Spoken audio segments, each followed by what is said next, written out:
Hello बच्चों, कैसे हैं आप? सब बढ़िया। तो स्टार्ट करते हैं आज की क्लास में समरूप आवेशित अचालक गोले के कारण विद्युत क्षेत्र की तीव्रता गाउस के नियम के द्वारा। तो गाउस के नियम के अनुप्रयोग चल रहे थे। अपन दो अनुप्रयोगों के बारे में लास्ट क्लास के अंदर हम डिस्कस कर चुके हैं। तो फर्स्ट वाला तो था, कोई हमारे पास खोखला चालक गोला था या गोलीय कोष था। उस गोलीय कोष के कारण विद्युत क्षेत्र की तीव्रता के मान ज्ञात किए थे, तीन जगह पे ज्ञात किए थे। एक उस गोले के जो गोलीय कोष था उसके बाहर और उसकी सतह और उसके अंदर की ओर। ठीक है, ओके। इसके बाद में अपन ने सेकंड वाले में मैंने बताया था आपको, जब हमारे पास एक ठोस चालक गोला है तब अपन विद्युत क्षेत्र की तीव्रता का मान कैसे ज्ञात करते हैं। तब अपन ने निकाला था बाहर, सतह पे और अंदर की ओर। ये सेम टू सेम दोनों डेरिवेशन सेम ही हैं। केवल अपन यहाँ पे डिफरेंस क्या आता है, जब हम वहाँ पे आवेश देते हैं तो वहाँ पे तो गोलीय कोष की बात करते हैं तो उसके अंदर कुछ द्रव्यमान होता नहीं है, अंदर से खोखला होता है, तो वहाँ पे वो आवेश सतह पे फैल जाता है। और जब अपन चालक गोले की बात करते हैं तो वो अंदर की साइड में भी द्रव्यमान होता है, लेकिन वहाँ पे भी जो आवेश है वो सतह पे फैलता है। उसका कारण क्या होता है? क्योंकि चालकों के अंदर मुक्त इलेक्ट्रॉन की संख्या अत्यधिक पाई जाती है, आसानी से आवेश है वो प्रतिकर्षण बल लगता है और आसानी से आवेश सतह पे फैल जाता है। ओके, अब आज की क्लास में हम स्टार्ट करने वाले हैं अचालक गोले के कारण विद्युत क्षेत्र की तीव्रता का मान।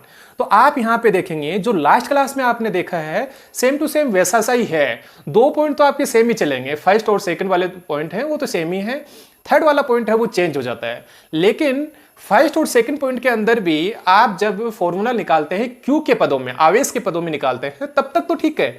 लेकिन जैसे ही आप घनत्व के पदों में निकालते हैं, आवेश घनत्व के पदों में, कौन से घनत्व की बात कर रहे हैं यहाँ पे अपन? पृष्ठ आवेश घनत्व की या आयतन आवेश घनत्व की या रेखीय आवेश घनत्व की? तो तीनों में से कौन सा अप्लाई होगा अभी अपन बातचीत करने वाले हैं। तो स्टार्ट करते हैं आज की क्लास। तो देखिए, समरूप आवेशित अचालक गोले के कारण विद्युत क्षेत्र की तीव्रता। ये हमारे पास एक अचालक गोला है। ये मान लीजिए ये मैंने एक अचालक गोला लिया, ठीक है। जैसे मैं इसको मान लीजिए इसको प्लस क्यू आवेश देते हैं, तो प्लस क्यू आवेश देंगे तो वो प्लस क्यू आवेश कहां पे जाके ठहरेगा? जब भी आप कुचालकों को आवेश देते हैं तो वो आवेश हमेशा उसके आयतन में ही फैलता है। उसका कारण क्या होता है? उसका रीजन ये होता है कि कुचालकों के पास में मुक्त इलेक्ट्रॉन नगण्य होते हैं, बहुत कम पाए जाते हैं। इस वजह से सारा का सारा आवेश अंदर ही फैल जाता है, बाहर सतह पे नहीं पहुंच पाता है। तो मान लेता हूं कि ये जो हमारे पास एक कैपिटल आर त्रिज्या का अचालक गोला है जिसको मैं प्लस क्यू आवेश देता हूं। तो ये सारा का सारा आवेश इस प्रकार से अचालक गोले के अंदर फैल गया, ठीक है। अब इस अचालक गोले के कारण मेरे को क्या करना है? विद्युत क्षेत्र की तीव्रता के मान ज्ञात करना है। कहां कहां पे ज्ञात करने हैं? एक तो आपको बाहर ज्ञात करना है इस अचालक गोले के बाहर, एक सतह पे ज्ञात करना है, एक अंदर की ओर ज्ञात करना है। तो सबसे पहले अपन स्टार्ट करते हैं बाहर के लिए। तो फर्स्ट बाहर, अचालक गोले के बाहर। तो कहां पे ज्ञात करना है? मान लेता हूं इसके केंद्र से, इसका जो केंद्र है वो ओ बिंदु और इससे स्मॉल आर दूरी पर एक बिंदु पी स्थित है। यहां पे इस बिंदु पी पर ज्ञात करना है आपको विद्युत क्षेत्र की तीव्रता का मान। ये दूरी कितनी है? Small are. ओके, तो हम क्या करते हैं, गाउस का नियम आप जब भी लगाएंगे तो क्या करना होगा? हमें करना होगा जो आपके पास आवेश दे रखा है उसको परिबद्ध करना होगा, उसको ढकना होगा किसी पृष्ठ से, जिसे हम क्या कह देते हैं? गाउसियन पृष्ठ कह देते हैं। आपको पता है अचालक गोले या चालक गोले के लिए बात करते हैं तो गाउसियन पृष्ठ कैसे काम में लेते हैं? गोलीय गाउसियन पृष्ठ काम में लेते हैं। तो मैं यहाँ पे क्या करता हूँ, एक गाउसियन पृष्ठ ले लेता हूँ, इसको ढकते हुए इस प्रकार से, ये लीजिए, ये गाउसियन पृष्ठ ले ली, इसको मैंने यहां पे ढक दिया। अब यहां पे विद्युत क्षेत्र की तीव्रता का मान ज्ञात करेंगे तो इस अचालक गोले के कारण ये जो आवेश है, इस आवेश के कारण विद्युत क्षेत्र बनेगा जो पी बिंदु पर विद्युत क्षेत्र बनेगा, उसकी डायरेक्शन क्या होगी? अपन ने बहुत क्लासों से बात करते हुए आ रहे हैं कि जब भी अपन किसी बिंदु आवेश के कारण विद्युत क्षेत्र की तीव्रता की डायरेक्शन देखते हैं या चालक गोले के कारण देखते हैं तो वहां पे विद्युत क्षेत्र की डायरेक्शन कैसी होती है? तिरछी होती है, ऐसे बाहर निकलती हुई, ठीक है। तो यहां पे भी कैसी होगी? यदि आप यहां पे इस पी बिंदु पे देखेंगे तो ई की डायरेक्शन ये होगी। ओके, अपन क्या करते हैं, इस बिंदु पी पर विद्युत क्षेत्र का मान ज्ञात करने के लिए मैं क्या करता हूं, यहां पे एक गाउसियन पृष्ठ पे एक छोटा सा अल्पांश ले लेता हूं, डीएस अल्पांश, जिसकी वैल्यू डीएस है और इस डीएस की डायरेक्शन ये इस ओर। तो थीटा कितना रहा हमारे पास यहाँ पे? 0। कोई दिक्कत यहाँ पे? ठीक है, ओके। तो P बिंदु पर विद्युत क्षेत्र की तीव्रता का मान ज्ञात करने के लिए मैं यहां पे क्या करता हूं कि ये जो ds हमारे पास अल्पांश ले रखा है, इससे संबंधित विद्युत फ्लक्स का मान कितना है वो ज्ञात कीजिए। तो विद्युत फ्लक्स का फॉर्मूला क्या होता है? फाई इज इक्वल टू समाकलन, बंद समाकलन है, बंद पृष्ठ है, तो बंद ई डी एस। ठीक है, ओके। अब इसके बाद में क्या करना है हमें, यहाँ पे जैसे ही हमने ये लगाया तो आप यहाँ पे इसको ओपन कर लीजिए, ये डॉट प्रोडक्ट होता है तो फाई इज इक्वल टू कितना हो जाता है, यहीं पे लिख देता हूँ ताकि थोड़ी जगह बच जाए अपने पास, E D S cos theta. Theta की वैल्यू कितनी रहेगी, 0 रहेगी। आप कहीं पे भी देखेंगे, कहीं पे भी अल्पांश ले सकते हैं, इस जगह पे, इस जगह पे, हर जगह आपके पास थीटा की वैल्यू 0 रहेगी। तो ये लीजिए ई डी एस कोस 0, कोस 0 की वैल्यू कितनी हो जाती है 1, तो वैल्यू आ गई हमारे पास फाई इज इक्वल टू समाकलन ई डी एस। आप इसको ए को बाहर ले लीजिएगा, ये कांस्टेंट हो गया, डी एस के सापेक्ष समाकलन हो जाएगा। इसका मतलब क्या है, डीएस के सापेक्ष समाकलन कर देने का मतलब क्या है कि खूब सारे आप अल्पांश लेते हैं इस प्रकार से। आपने दूसरा अल्पांश लिया एक और, वहां पे देखा तीसरा लिया आपने डीएस अल्पांश, एक और तीसरा लिया, चौथा लिया, इन सभी अल्पांशों का आप योग कर देंगे तो आपके पास पूरा इस गॉसियन पृष्ठ की वैल्यू आ जाएगी। इसके लिए हमारे पास इसका एरिया निकालना पड़ेगा। तो आप यहाँ पे समाकलन डीएस का मतलब क्या है कि आप ये जो अल्पांश है उसके छोटे छोटे अल्पांशों का योग कर रहे हैं, तो टोटल योग कितना आएगा इसके एरिया के बराबर। तो एरिया कितना हो जाएगा, एरिया हो जाएगा हमारे पास समाकलन डीएस की वैल्यू कितनी हो जाएगी 4 पाई स्मॉल आर स्क्वायर। ध्यान रखें स्मॉल आर स्क्वायर, क्योंकि जो गॉसियन पृष्ठ है उसकी त्रिज्या कितनी है, स्मॉल आर है। ठीक है, ओके। तो 4 पाई आर स्क्वायर, तो फाई इज इक्वल टू कितना हो जाएगा, E 4 pi R square, equation number first. अब हमें क्या करना है, गाउस का नियम लगाना है। तो गाउस का नियम क्या कहता है कि ये जो हमारे पास आपने जो परिबद्ध पृष्ठ लिया है, ये पृष्ठ लिया है, इससे संबंधित जो फ्लक्स की वैल्यू होती है वो होती है phi is equal to summation q upon epsilon naught. यही होता है। समेशन क्यू की वैल्यू कितनी होती है, समेशन क्यू की वैल्यू होती है कि ये जो हमारे पास बंद पृष्ठ है उससे ढका हुआ आवेश कितना है, इसके अंदर उपस्थित आवेश कितना है। मैंने आपको कहा था शुरुआत के अंदर कि मैं इसको कितना आवेश दे रहा हूँ, प्लस क्यू आवेश दे रहा हूँ। तो समेशन क्यू की वैल्यू कितनी हो जाएगी, क्यू, तो क्यू अपॉन एप्सिलॉन नॉट समीकरण नंबर 2, समीकरण 1 व 2 से। तो कितना हो जाएगा, आप दोनों को इनको, ये भी फाई ये भी फाई, तो कितना हो जाएगा भाई, E 4 pi R square is equal to Q upon epsilon naught. तो ई इज इक्वल टू कितना हो जाएगा, ई इज इक्वल टू हो जाएगा, ये नीचे चला जाएगा तो q 4 pi epsilon naught r square. ये लीजिए थोड़ा सा मैं इसको क्या करता हूँ, अच्छा कर देता हूँ, और तो अच्छा करते हैं तो कितना हो जाएगा 4 pi epsilon not, 1/4 pi epsilon not क्या होता है, क्या होता है, तो कितना हो जाएगा के क्यू अपॉन आर स्क्वायर। ये आ गया हमारे पास, फॉर्मूला आ गया। तो आप इस फॉर्मूले के अंदर देख सकते हैं कि जो ए की वैल्यू है वो किस पे डिपेंड कर रही है, एक तो के पे, के की वैल्यू होती है 1/4 पाई एप्सिलॉन नॉट, माध्यम पे डिपेंड करेगी। लेकिन अपन यहाँ पे मान रहे हैं कि माध्यम कैसा है, निर्वात है। और क्यू आवेश पे डिपेंड करेगी, मतलब कितना आवेश इसको दे रखा है, और आर, आर पे डिपेंड करेगी बीच की जो दूरी है। मतलब कहने का मतलब ये हुआ कि जैसे जैसे आर है वो नीचे की साइड में आ रहा है, तो इसका मतलब व्युत्क्रमानुपाती रिलेशन हुआ। व्युत्क्रमानुपाती रिलेशन के अंदर कैसा होता है कि एक को बढ़ाते हैं तो उसके जो रिजल्टेंट वैल्यू होती है वो घट जाती है, ऐसा होगा। मतलब ई और आर के बीच में आप ग्राफ बनाना चाहें तो ऐसा ग्राफ बन जाएगा। ये ई को ले लीजिए वाई एक्स पे, इसको एक्स एक्स पे ले लीजिए आर को, और आप यहाँ पे देख सकते हैं रिलेशन कैसा है, ई व्युत्क्रमानुपाती आर स्क्वायर। तो व्युत्क्रमानुपाती के लिए ग्राफ कैसा बनता है, इस प्रकार से। तो आपके पास जैसे जैसे आर की वैल्यू कम होगी तब आपके पास ई मैक्सिमम प्राप्त होगा, और उसके बाद में जैसे जैसे आप आर बढ़ाएंगे वैसे वैसे ई कम होता जाएगा। ठीक है, ओके। अब क्या करते हैं, जैसे अपन ने लास्ट क्लास के अंदर बात की थी तो वहां पे क्या किया था अपन ने, आवेश घनत्व के बारे में बात की थी। तो वहां पे जो आवेश फैला हुआ था वो पृष्ठ पे फैला हुआ था, पृष्ठ पे फैला हुआ था, तो अपन ने फॉर्मूला लगाया था पृष्ठ आवेश घनत्व। यहाँ पे जो आवेश फैला हुआ है वो कहाँ पे फैला हुआ है, आयतन में फैला हुआ है। तो हमें एक फॉर्मूला लगाना पड़ेगा, आयतन आवेश घनत्व का फॉर्मूला लगाना पड़ेगा, ताकि आप क्या कर सकें, ये जो ई का फॉर्मूला रखे के q upon r square, q के पदों में आ रखा है, उसको आप घनत्व के पदों में भी ला सकें, ताकि कहीं पे भी आपको न्यूमेरिकल के अंदर ऐसा दे रखा है, मान लीजिए कोई कुछ अलग गोला है और उसका आयतन आवेश घनत्व इतना है, तो आप वहां पे न्यूमेरिकल के अंदर वो फॉर्मूला अप्लाई कर सकें। तो देखते हैं वो फॉर्मूला। तो आयतन आवेश घनत्व वो किससे रिप्रेजेंट करते हैं, रो से। तो रो इज इक्वल टू कितना हो जाएगा, rho is equal to Q upon V. तो क्यू इज इक्वल टू कितना हो जाएगा, हमें तो क्यू की वैल्यू चाहिए, तो क्यू इज इक्वल टू कितना हो जाएगा, रो इंटू वी। वी कौन है, वी है यहाँ पे ये जो हमारे पास आवेश है, ये वाला जो आवेश है वो कहाँ पे फैला हुआ है, आवेश फैला हुआ है ये जो अचालक गोला है इसके अंदर फैला हुआ है। तो आप इसका एरिया लेंगे, सॉरी इसका आयतन लेंगे, ठीक है, न कि आप गाउसियन पृष्ठ का आयतन लेंगे। क्यों नहीं लेंगे गाउसियन पृष्ठ का आयतन? क्योंकि गाउसियन पृष्ठ में नहीं फैला हुआ है, पूरी गाउसियन पृष्ठ के अंदर नहीं फैला हुआ है। जो आवेश है वो कहां पे फैला हुआ है? वो अचालक गोले के आयतन में फैला हुआ है। तो आप यहां पे ये जो ऐसे बोला जा रहा है एकांक आयतन में उपस्थित आवेश क्या कहलाता है? आयतन आवेश घनत्व कहलाता है।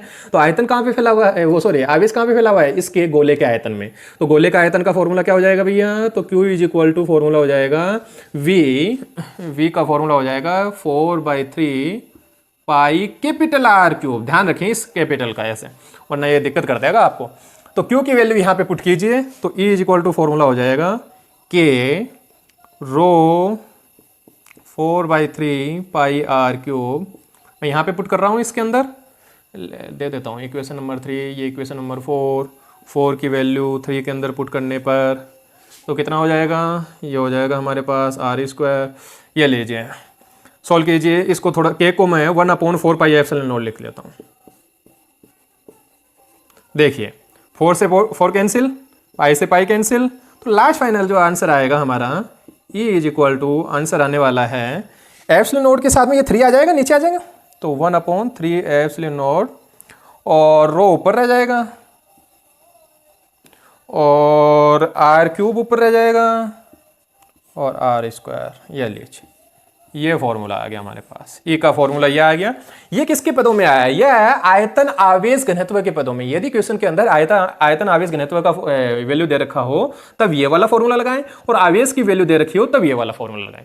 दोनों फॉर्मूलों को आप सदिश रूप में लिखना चाहें तो क्या लिखेंगे? इसको तो लिखेंगे तो E इज इक्वल टू जो विद्युत क्षेत्र होता है वो कैसे होता है? तिरछी अनुदिश। तो ये R के अनुदिश ही तो है, तो क्या लिख देंगे? E is equal to KQ/R², R cap और इस पे सदिश का, और इसके लिए क्या लिख देंगे? इसके लिए लिख देंगे E सदिश is equal to rho 3 epsilon naught R³ R² और साथ में R कैप। एकांक सदिश से मल्टीप्लाई कर देते हैं। जब भी अपन सदिश को किसी भी भौतिक राशि को सदिश के रूप में व्यक्त करना चाहते हैं तो आप एकांक सदिश से मल्टीप्लाई कर देते हैं, ठीक है, उसी की दिशा में, ठीक है, ओके।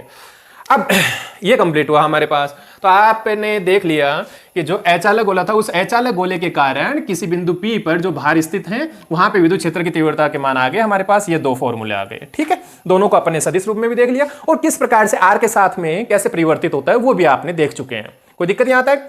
ओके, आगे बढ़ते हैं। अब अगला पॉइंट है अपने पास सतह पर। इस बार अपन सतह पे निकालेंगे। देखिए सतह पे क्या होगा? ये जो स्मॉल r है वो भी किसके बराबर हो जाएगा? कैपिटल R के बराबर हो जाएगा। तो अपन थोड़ा सा इस पे चेंज करते हैं, इसको डायग्राम थोड़ा सा वापस से बना रहा हूं मैं। ये लीजिए रेड वाले से बनाने की कोशिश करता हूं। देखिए ये हमारे पास एक अचालक गोला है और इसकी सतह पे, तो आपके पास ये जो गाउसियन पृष्ठ होगी वो कहां से गुजरेगी? इसकी सतह से गुजरेगी, इसकी सतह से गुजरेगी। यहाँ पे आपको क्या लेना है? फिर वापस से एक ds अल्पांश से लेना है। यहाँ पे E की डायरेक्शन यही रहेगी और ये ds की डायरेक्शन रहेगी। कोई दिक्कत यहाँ तक? ठीक है। अब यहाँ पे देखिए स्मॉल r है वो कैपिटल R के बराबर हो गया है। तो आप या तो पूरा का पूरा ये सोल्व कीजिए या आप सीधा से ऐसे लिख सकते हैं समीकरण 3 और ये जो भी है 5, समीकरण 3 व 5 से small r is equal to capital R। Small r है वो किसके बराबर है? कैपिटल R के बराबर है। तो आप स्मॉल r की जगह कैपिटल R लिख सकते हैं हर जगह पे, या आप ऐसे कर सकते हैं पूरे को इसको आप सोल्व करेंगे तो आपके पास चेंजेस यहाँ तक तो सेम रहेगा और यहाँ पे चेंजेस आएगा। यहाँ पे चेंजेस क्या आएगा? आप यहाँ पे क्या कर रहे हैं? ये जो ds का समाकलन कर रहे हैं, ds किसका पार्ट है? ये गाउसियन पृष्ठ का, और गाउसियन पृष्ठ ही क्या है? अचालक गोले के, मतलब उतना ही अचालक गोले के बराबर है। तो चाहे आप 4 पाई स्मॉल r² लिखें चाहे कैपिटल R² लिखें, एक ही बात है। तो आप यहाँ पे क्या लिख सकते हैं? कैपिटल R² लिख सकते हैं और फिर आप इसको आगे सोल्व करते हुए ये लीजिए और हमारे पास लास्ट फाइनल आंसर ये आता है। बस आप या तो डायरेक्ट लिख सकते हैं इसको या आप इसको वापस से कन्वर्ट करते हुए लिख सकते हैं, ठीक है।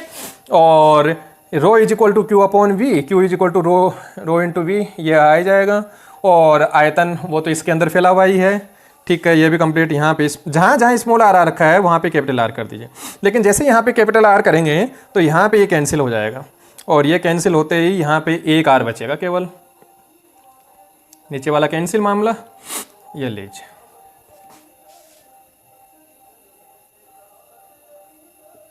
ये लीजिए ठीक है, तो ये आ गया हमारे पास, ये वाले जो फॉर्मूले हैं वो किस पे आ गए हैं, सतह पे आ गए हैं। अब इसके बाद में अपन बात करते हैं अंदर की ओर बात करते हैं। ये ज़्यादा इतना सतह वाला इतना कोई खास नहीं था, सतह अंदर वाला बहुत ही शानदार होगा। उसके लिए देखिए वापस से नए सिरे से डायग्राम बनाते हैं। आपको जिसको भी किसी को स्क्रीनशॉट लेना है वो ले लीजिए, बाद में मिटा दूंगा। ठीक है, ओके, ठीक है।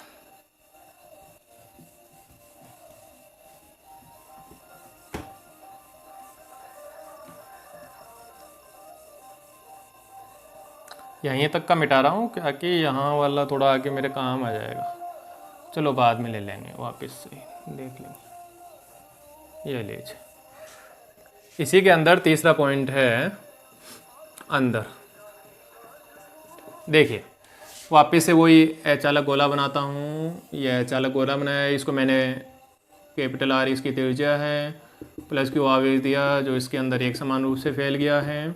अब आपको क्या करना है, अंदर की ओर विद्युत क्षेत्र का मान ज्ञात करना है। तो अंदर के लिए मैं क्या करता हूँ, यहाँ पे मान लेता हूँ इस बिंदु पे ज्ञात करना है, इस बिंदु पे ज्ञात करना है। ये वाले बिंदु है, इससे स्मॉल r दूरी पे स्थित है, और ये बिंदु P।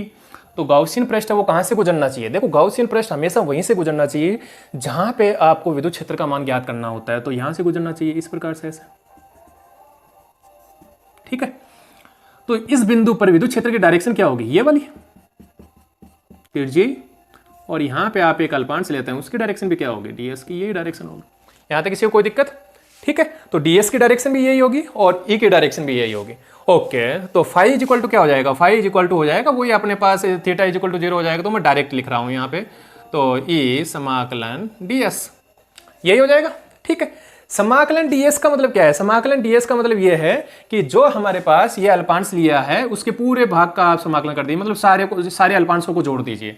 तो इस गाउसियन पृष्ठ की त्रिज्या कितनी है, स्मॉल r, तो कितना हो जाएगा भैया, फाई इज इक्वल टू हो जाएगा e 4 पाई r स्क्वायर। ये लीजिए इक्वेशन नंबर फर्स्ट। गाउस के नियम से क्या कहता है Gauss, phi is equal to summation q upon epsilon naught. तो इक्वेशन नंबर 2 दोनों को इक्वल लिखिए, तो कितना हो जाएगा, e is equal to 4 pi r square is equal to summation q upon epsilon naught. Equation number 3।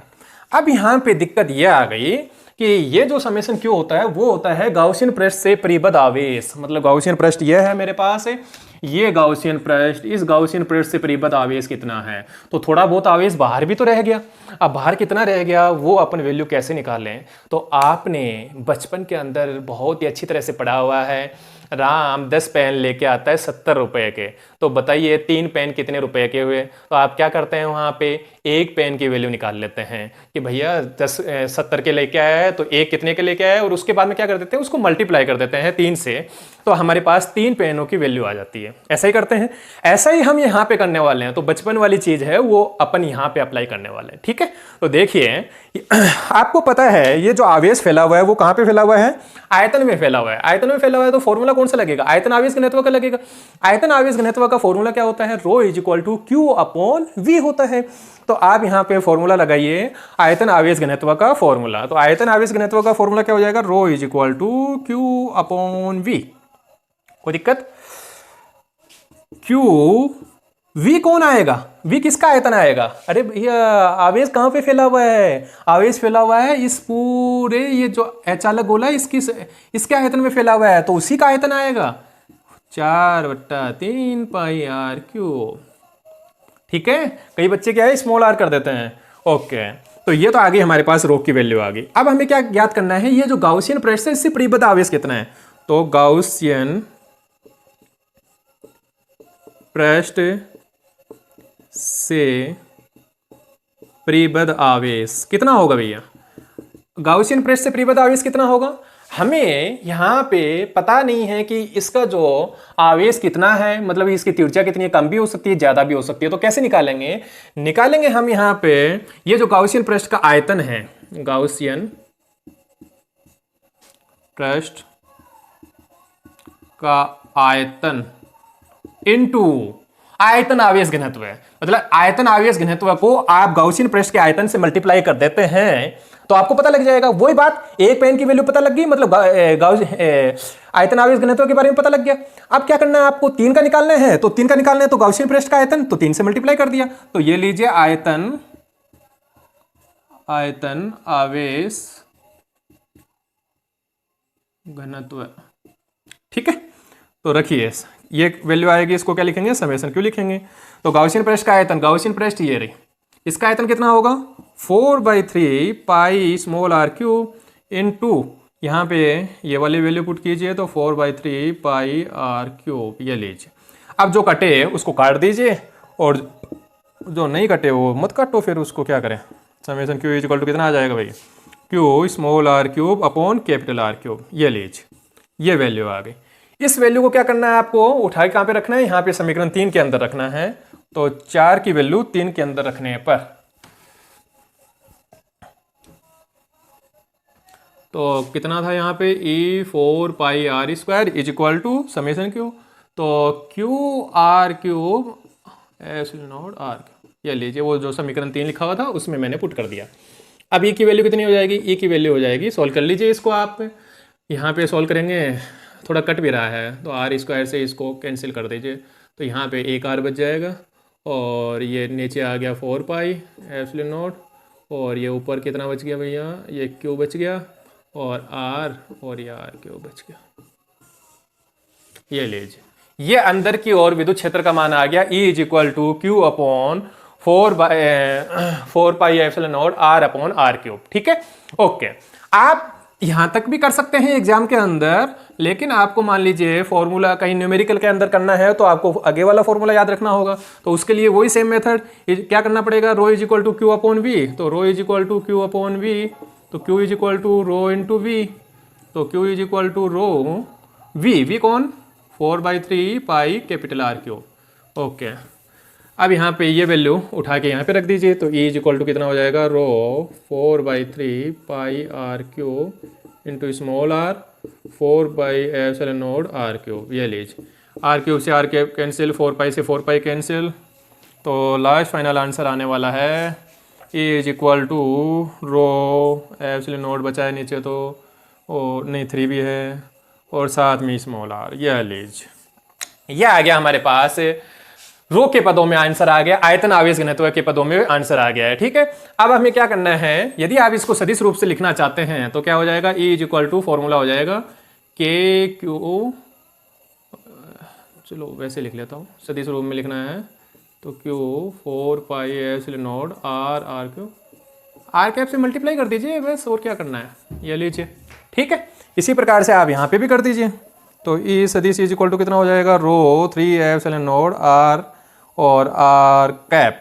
ये देखिए यहाँ पे ध्यान से देखेंगे आप, तो आप इसको क्या लिख सकते हैं, r और r कैप, ये क्या कहलाता है, रो 3 एप्सिलॉन नॉट r सदिश लिख सकते हैं। एक सदिश होता है उसके पास में परिमाण होता है और साथ में क्या होता है, उसका एकांक सदिश होता है, तो अपन क्या लिख देंगे, r सदिश लिख देंगे, तो ये कंप्लीट हुआ अपना। साथ में आपको क्या करना है, यहाँ पे इसका ग्राफ बनाना है, तो ग्राफ देखिए, ग्राफ देखेंगे आप तो आपके पास जो वैल्यू आ रखी है उसके अकॉर्डिंग अपन ग्राफ बनाए यहाँ पे, तो ग्राफ बनेगा, ये लीजिए, यहाँ पे ये केंद्र है, ठीक है, ये इसका केंद्र है, और यहाँ से लेकर यहाँ तक small r is equal to capital R। तो आप देखेंगे small r is equal to capital R, अंदर की साइड में देख रहे हैं तो स्मॉल r है वो समानुपाती में आ रहा है, तो हमारे पास केंद्र से लेकर सतह तक तो इस प्रकार से बढ़ेगा, और उसके बाद में व्युत्क्रमानुपाती में आ रहा है r स्क्वायर, तो ऐसे घटेगा। यदि दूसरी ओर इधर की बात करें तब भी ऐसा होगा, small r is equal to capital R तक तो बराबर चलेगा और उसके बाद में घट जाएगा, ठीक है। ये ग्राफ बनेगा E और R के मध्य, पूरे के लिए आप डिफाइन करना चाहें, इसके सेंटर से लेकर बाहर वाले बिंदु तक डिफाइन करना चाहें कि किस प्रकार से विद्युत क्षेत्र बदलता है।